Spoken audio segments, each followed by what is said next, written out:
আসসালামু আলাইকুম সবাইকে, আশা করি সবাই ভালো আছেন। কি দুর্দান্ত একটা রাত কেটেছে বাংলাদেশের মেয়েদের। আইসিসি উইমেন্স ওয়ার্ল্ড কাপ 2025-এর ফার্স্ট ম্যাচেই বাংলাদেশ জয় পেয়ে গেছে। পাকিস্তানের এগেনস্টে এই ম্যাচটা নিয়ে বাংলাদেশের পারফরমেন্স কেমন হবে সেটা নিয়ে আলাদা একটা ভিডিওতে আলোচনা করছিলাম এবং বলছিলাম যে আসলে এই ইন্ডিয়া বা শ্রীলঙ্কার কন্ডিশনে বাংলাদেশের মেয়েরা হয়তো আরও একটু বেটার পারফরমেন্স দিতে পারবে এবং বাংলাদেশ ডেফিনেটলি সেটা করতে পেরেছে।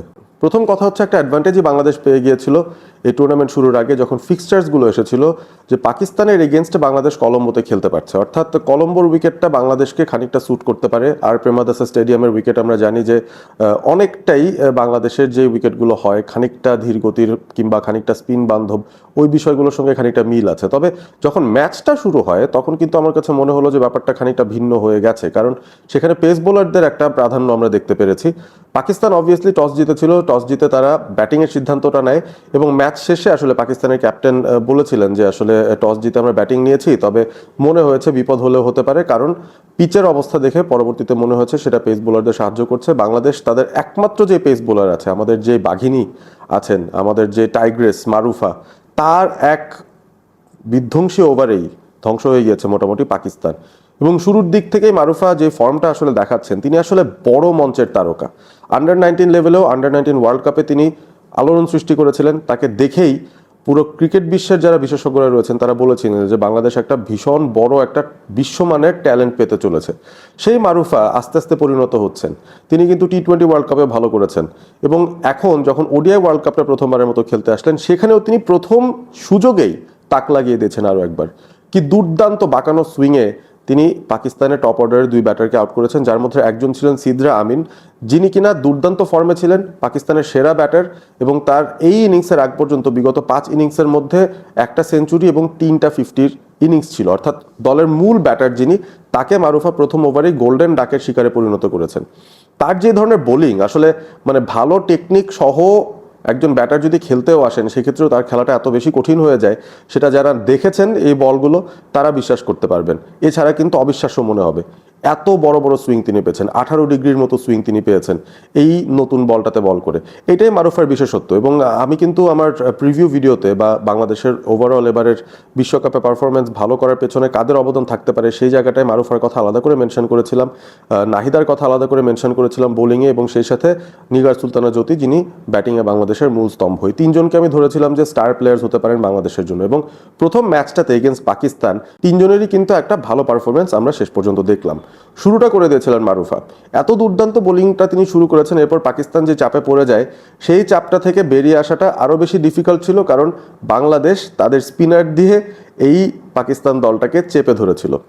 নাহিদা থেকে শুরু করে, রাবেয়া থেকে শুরু করে, ফাহিমা খাতুন থেকে শুরু করে, যখন স্বর্ণাও আসলেন, স্বর্ণা এসে কিন্তু তাক লাগানো বোলিংটা করে দিয়েছেন। বোলিং ফিগার ওয়াইজ স্বর্ণার বোলিং ফিগারটা অসাধারণ ছিল, 3 উইকেট পেয়েছেন 10-এরও কম রান দিয়ে। এবং পাকিস্তান শেষ পর্যন্ত মাত্র 130 অড একটা স্কোর করে বা 129 সেই রানটা করেই কিন্তু তারা অল আউট হয়ে যায়। পাকিস্তান কিন্তু এর বেশি আর করতে পারেনি। এবং এখানেই আমার কাছে মনে হয় বাংলাদেশ তাদের বোলিং ইনিংসেই পাকিস্তানকে ম্যাচ থেকে এক প্রকার সরিয়ে দিয়েছে, ধসিয়ে দিয়েছে। কারণ 50 ওভারে আমার মনে হয় বাংলাদেশের পক্ষে এই রানটা চেস করা অবশ্যই সম্ভব ছিল এবং তারা সেটা করতে পেরেছে, কারণ উইকেটের কন্ডিশন কিন্তু অত আহামরি খারাপ ছিল না যে ব্যাটাররা ব্যাটই করতে পারছেন না। শুরুর দিকে অবশ্যই পেস বোলারদের জন্য অ্যাডভান্টেজ ছিল, যেটা মারুফা নিয়েছেন। এবং আমার কাছে মনে হয় আন্ডার লাইটস মারুফা আরও বেশি ডেঞ্জারাস হতে পারতেন, কারণ বাংলাদেশ যখন দ্বিতীয় ইনিংসে ব্যাট করতে নামে তখন কিন্তু ওই ফ্লাড লাইটের আলোতে পাকিস্তানি দুই পেসার তারাও কিন্তু বেশ ভালো পারফর্ম করছিলেন। ফাতিমা সানা, যিনি পাকিস্তানের ক্যাপ্টেন, তিনি ভালো বল করেছেন। দিয়ানা বেগ, যিনি কিনা আরও একজন পেস বোলার, দুজনই কিন্তু দুর্দান্ত বোলিং করেছেন। পাকিস্তান শুরুটা কিন্তু ভালো করেছিল বাংলাদেশের এগেনস্টে। পিঙ্কি এবং ঝিলিকের এগেনস্টে তারা বেশ কয়েকবার তাদেরকে অফ স্টাম্পের বাইরে কিন্তু পরাস্ত করেছেন এবং মনে হচ্ছিল যে বিপদ ঘটাতে পারেন। ভাগ্য ভালো, বাংলাদেশের দুই ওপেনার একটা স্ট্যাবিলাইজিং স্টার্ট পেয়েছেন। একটু ধীরগতিতে খেললেও আমার মনে হয় দুজন ইনিশিয়ালি যে সুইংটা বা যে মুভমেন্টটা ছিল সেটাকে কাটিয়ে তুলতে পেরেছেন এবং তারপর থেকে আস্তে আস্তে পারফরমেন্সটা উন্নতির দিকে গেছে বাংলাদেশের, কারণ টার্গেট আসলে খুব একটা বড় ছিল না, সুতরাং প্রেশারটা খুব একটা বেশি নিতেই হয়নি বাংলাদেশের ব্যাটারদের। তবে ইম্পর্টেন্ট কিছু মাইলস্টোন বাংলাদেশের মেয়েরা কিন্তু আজকে ক্রস করে ফেলেছে বলা যেতে পারে। আজকে পিঙ্কি রান পাননি, ফারজানা হক পিঙ্কি বাংলাদেশের হাইয়েস্ট রান স্কোরার এই উইমেন্স ওডিআই ফরম্যাটটায়, তিনি আজকে খুব বড় করতে পারেননি তার ইনিংস। তারপরেও তিনি ধৈর্য ধরে খেলছিলেন শুরুর দিক থেকে। তিনি আউট হয়ে যাওয়ার পরে শারমিন সুক্তা নামলেন, তিনি নেমেও কিছুক্ষণ ছিলেন। তবে এক প্রান্তে কিন্তু দাঁড়িয়েছিলেন রুবেয়া হায়দার ঝিলিক, যিনি কিনা জাতীয় দলে ওডিআই ফরম্যাটে খেলার সুযোগ পাননি, টি-20 খেলেছেন। তবে এবারে প্রথম তিনি ওয়ানডে ডেবিউটা পেলেন এবং সেই অভিষেকেই তিনি একটা রেকর্ড করে বসলেন। 50+ একটা নক খেলেছেন, নট আউট থেকেছেন এবং অভিষেকেই 50 রান করা তৃতীয় বাংলাদেশি ব্যাটার তিনি, যিনি উইমেন্স ওডিআইতে 50 পেয়েছেন। তো ঝিলিকের এই ইনিংসটা একটু একটু করে বাংলাদেশকে কনফিডেন্স দেওয়া শুরু করে। তিনি শুরুতে একটু ধীর গতিতে শুরু করলেও পরবর্তীতে যখন পাকিস্তানের স্পিনাররা চলে আসেন, তাদের এগেনস্টে কিন্তু আস্তে আস্তে করে হাত খুলে ব্যাটিংটা করা শুরু করেন, পায়ের কাজটা দেখানো শুরু করেন। বলের পিচে এসে তিনি ওভার দ্য টপ খেলা শুরু করেছেন, সুইপ শটসগুলো খেলা শুরু করেছেন, কাভার দিয়ে শট খেলা শুরু করেছেন, শর্ট বল আসলে সেগুলোকে কাট করে দিতে পেরেছেন। অর্থাৎ উইকেটের চতুর্পাশে ঝিলিক খুব দুর্দান্ত কিছু শট খেলেছেন, যেটা বাংলাদেশকে অবশ্যই অনেক দূর এগিয়ে নিয়ে গিয়েছিল। নিগার সুলতানা জ্যোতি এসেছিলেন 4 নম্বরে ব্যাট করতে, তিনিও ঝিলিকের সঙ্গে একটা পার্টনারশিপ করেছেন এবং শেষ পর্যন্ত ঝিলিকের সঙ্গে যদি নিগার থাকতে পারতেন তাহলে হয়তো আরো একটু কম্প্রিহেন্সিভ হতো বাংলাদেশের জয়টা। তবে নিগার সুলতানাও তিনি একটা ইম্পর্টেন্ট নক খেলে আউট হয়ে গিয়েছেন এবং শেষ পর্যন্ত খুব বেশি স্ট্রাগল করতে হয়নি। শোভানা মোস্তারি এসে দুর্দান্ত একটা কুইক ফায়ার ক্যামিও খেলে দিয়েছে। সব মিলিয়ে বাংলাদেশ অনেকগুলো বল, অর্থাৎ প্রায় 115 বলের মতো হাতে রেখে 7 উইকেটে পাকিস্তানকে হারিয়ে দেয়। এর আগে 2022 বিশ্বকাপে বাংলাদেশ একটাই মাত্র জয় পেয়েছিল, সেটা পাকিস্তানের এগেনস্টে ছিল এবং এই আসরে প্রথম ম্যাচেই বাংলাদেশ জয়টা পেয়েছে। তবে সবচেয়ে বড় প্রাপ্তি কি জানেন? এই পারফরমেন্সে আমার কাছে মনে হয় বাংলাদেশের মেয়েরা একটা জিনিস প্রমাণ করে দিয়েছে আর কি, যে তাদের প্রতি আমরা যত্নবান যদি নাও হই, তাদেরকে আমরা যথাযথ সম্মান যদি নাও দেই, পুরুষদের ক্রিকেটের তুলনায় তাদের ব্যাপারে আমাদের হাইপ যতই আমরা কম রাখি না কেন, দিন শেষে তারা হার্ডওয়ার্কটা করে যতটুকু তাদের সাধ্য তার চেয়েও বেশি এফোর্ট দিয়ে বা তার চেয়েও বেশি প্যাশন দিয়ে ক্রিকেটটা খেলে তারা কিন্তু রেজাল্ট বের করে আনছেন ইররেসপেক্টিভ। আমি বলবো যে আমরা কিন্তু সেই পরিমাণ ফ্যাসিলিটি তাদেরকে দিতে পারি না, সেই পরিমাণ সম্মান বাংলাদেশের ক্রিকেটের ফ্যান্সরা তাদেরকে দেয় না এবং সে কারণেই আমার কাছে মনে হয় এটা তাদের জন্য একটা মোক্ষম জবাব, যারা বাংলাদেশের মেয়েদের ক্রিকেটকে হেয় করে দেখেন, যারা আন্ডার 15 ছেলেদের সঙ্গে মেয়েদের টুর্নামেন্ট ওই ম্যাচের ভিত্তিতে বাংলাদেশের মেয়েদের পারফরমেন্সকে টিটকারি কাটেন। আপনারা কেউ কিন্তু সেই প্রশ্নটা জিজ্ঞাসা করেননি যে বাংলাদেশ যখন কোয়ালিফায়ার্স খেলেছে তারপর যখন 5-6 মাস, এপ্রিলের পর যখন এতগুলো মাস বাংলাদেশ কোনো ইন্টারন্যাশনাল ক্রিকেট খেলেনি, সেটা নিয়ে আপনারা কেউ প্রশ্ন তুললেন না। তাদের প্রস্তুতিটা কেমন হচ্ছে সেটা নিয়ে আপনাদের কোনো মাথা ব্যথাই ছিল না।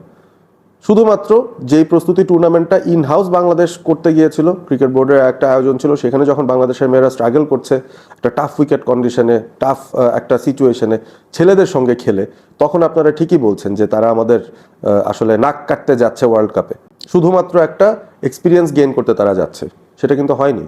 আপনাদের মুখের উপরে জবাবটা দিয়ে দিয়েছে বাংলাদেশের নারী দল।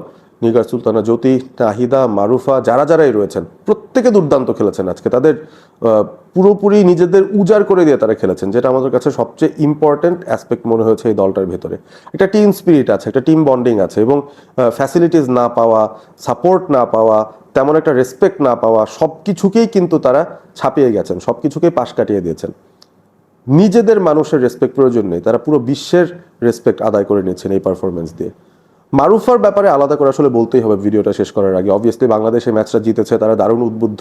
হয়তো সামনের ম্যাচগুলোতে বাংলাদেশ কিছু কিছু ম্যাচে দেখা যাবে খুব বাজেভাবে হারবে। আপনি যদি এই উইমেন্স ওয়ার্ল্ড কাপে ইতিমধ্যেই যে ম্যাচগুলো হয়েছে এই ম্যাচের আগ পর্যন্ত, সেখানে অস্ট্রেলিয়াকে দেখলাম, নিউজিল্যান্ডকে দেখলাম, ইন্ডিয়াকে দেখলাম, তারা কিন্তু দুর্দান্ত লেভেলের দল। আমার কাছে মনে হয় বাংলাদেশের চেয়ে মাইলস এগিয়ে রয়েছে, অনেক অনেক এগিয়ে রয়েছে এই দলগুলো। সুতরাং তাদের সঙ্গে যদি বাংলাদেশ শোচনীয়ভাবে হেরেও যায়, তখন আপনারা আসলে তাদেরকে অবজেক্টিভলি দেখবেন প্লিজ। তাদের যে পজিশনটা রয়েছে, বাংলাদেশের যে অবস্থানটা রয়েছে ওভারঅল তাদের তুলনায়, সেইটার বেসিসে তাদেরকে আপনারা প্লিজ ক্রিটিসাইজ করবেন বা প্রশংসা করবেন। কারণ বড় বড় ব্যবধানে বাংলাদেশ হেরে যেতে পারে এবং এটা হারলেও অবাক হওয়ার কিছু থাকবে না, কারণ যেই প্রস্তুতি নিয়ে বাংলাদেশ আসলে ওয়ার্ল্ড কাপে গিয়েছে, প্রত্যেকটা ম্যাচেই বড় ব্যবধানে হারার কথা তাদের। তবে সেটা কিন্তু হয়নি। প্রথম ম্যাচে বাংলাদেশ পাকিস্তানকে হারিয়ে দিয়েছে এবং খুব সহজে হারিয়েছে আমি বলবো। 100-র উপর বল হাতে রেখে, 7টা উইকেট হাতে রেখে যখন একটা টিম জিতে যায় বিশ্বকাপে, আপনার তো বুঝতেই হবে সেটা একটা ডমিনেটিং পারফরমেন্স। এবং মারুফার ব্যাপারে যেটা বলছিলাম, মারুফার ব্যাপারে কিছু বলতেই চাই আমি। আমার সবচেয়ে ফেভারিট উইমেন্স ক্রিকেটার তিনি এই মুহূর্তে। এবং যদি পুরো ক্রিকেট ফ্র্যাটার্নিটির কথাই বলেন, পুরুষ নারী সব ধরনের ক্রিকেট বাংলাদেশের ভেতরে যদি আমি চিন্তা করি, এই মুহূর্তে আমার মনে হয় মারুফাই আমার সবচেয়ে ফেভারিট ক্রিকেটার। কারণ তার ভেতরে যে ইনোসেন্সটা আছে, ক্রিকেট খেলার প্রতি যে প্যাশনটা সে আসলে ডিসপ্লে করে, এবং এই বিষয়টা আমার কাছে খুবই ভালো লাগে। অসাধারণ সাহস তার, অসাধারণ সাহস। আজকে যখন ম্যাচটা জেতা হলো, আমরা কিন্তু চিন্তায় ছিলাম যে আসলে প্লেয়ার অফ দ্য ম্যাচ কাকে দেয়া হবে, কারণ স্বর্ণা 3টা উইকেট পেয়েছেন, ঝিলিক একটা দুর্দান্ত নট আউট 50 খেলেছেন। তারপরও কমেন্টেটররা কিন্তু শেষ পর্যন্ত মারুফা আক্তারকেই player of the match select করেছেন। যদিও পরিসংখ্যানের দিক থেকে তিনি 31 রানে 2টো উইকেট পেয়েছেন হিসাবে কিন্তু মনে হয় না যে তিনি প্লেয়ার অফ দ্য ম্যাচ হতে পারেন। 3 উইকেট তো স্বর্ণাও পেয়েছিলেন, 50 তো ঝিলিকও পেয়েছেন। তারপরও মারুফা কেন প্লেয়ার অফ দ্য ম্যাচ পেলেন? কারণ তার ইম্প্যাক্ট। যে 2টো উইকেট তিনি তুলেছেন টপ অফ দ্য অর্ডারে, যেভাবে তিনি পাকিস্তানের ভিতটা নাড়িয়ে দিয়েছেন, প্রথম ওভারেই বাংলাদেশের হাতে ম্যাচটা মোটামুটি নিয়ে এসেছেন বোলিং করে, সেটার জন্যই আমার কাছে মনে হয় যে তিনি ডিজার্ভ করেন প্লেয়ার অফ দ্য ম্যাচ। এবং যখন তাকে নিয়ে আসা হলো প্লেয়ার অফ দ্য ম্যাচ পাওয়ার পর, সে পুরস্কারটা গ্রহণ করার জন্য একটা ইন্টারভিউ নেওয়া হয় সেই সময়টায়, তাকে কিন্তু তার সঙ্গে ট্রান্সলেটর নিয়ে আসা হয়েছিল যে তিনি বাংলায় উত্তর দেবেন, ট্রান্সলেটর ইংলিশে কথা বলে দেবেন। মারুফা কিন্তু সেখানেও তার ভেতরে যে সাহস, ইনহেরেন্ট যে ব্যাপারটা রয়েছে, সেটা কিন্তু আবারও দেখিয়ে দিয়েছেন। ভাঙা ভাঙা ইংরেজিতে যেভাবে পারেন, যতটুকু পারেন, তিনি কিন্তু কথা বলেছেন। এবং এতটা উচ্ছ্বাস নিয়ে তিনি কথা বলেছেন, এতটা ইনোসেন্স নিয়ে তিনি কথাটা বলেছেন। যিনি ইন্টারভিউয়ার ছিলেন তিনিও কিন্তু খুব এনজয় করেছেন ব্যাপারটা। এবং আমার কাছে মনে হয় পুরো ক্রিকেট বিশ্বের কাছে বাংলাদেশ খুব পজিটিভলি আজকে রিপ্রেজেন্টেড হয়েছে এই নারী দলের মাধ্যমে, এই মারুফাদের মাধ্যমে। সুতরাং তাদেরকে আমরা একটু সাপোর্ট করি, বাংলাদেশের মেয়েদের ম্যাচগুলো আমরা ফলো করি এবং তাদের সাকসেসের পেছনে আমরা দাঁড়াই, তাদের ব্যর্থতার পেছনেও আমরা দাঁড়াই, তাদের উন্নতির সুযোগটা আমরা তৈরি করে দিই। তাহলে আমার কাছে মনে হয় বাংলাদেশের মেয়েদের ক্রিকেট অনেক দূর এগিয়ে যাওয়ার সুযোগ পাবে। এবং এই বিশ্বকাপটা মাত্র শুরু হয়েছে, এখনই কিন্তু রাতারাতি মারুফাকে নিয়ে উইমেন্স ক্রিকেটের যে অঙ্গনটা রয়েছে সেখানে কিন্তু প্রচুর কথাবার্তা হচ্ছে এবং বলাই হচ্ছে যে তিনি হয়তো বাংলাদেশের একমাত্র ওয়ার্ল্ড ক্লাস ক্রিকেটার। ওভারঅল বাংলাদেশের পারফরমেন্সটা আপনাদের কাছে কেমন লাগলো? মারুফার পারফরমেন্স কেমন লাগলো? এবং সেই সাথে এই যে বাংলাদেশ নারী ক্রিকেট দলকে নিয়ে আসলে আলোচনা খুব একটা হয় না, সেটা নিয়ে আপনাদের কোনো মতামত আছে কিনা আপনারা জানিয়ে দিতে পারেন। এবং সেই সাথে ভিডিওটি ভালো লাগলে অবশ্যই শেয়ার করবেন বন্ধুদের সঙ্গে, সাবস্ক্রাইব করতে ভুল করবেন না। অল স্পোর্ট এবিপি, ভালো থাকবেন সবাই।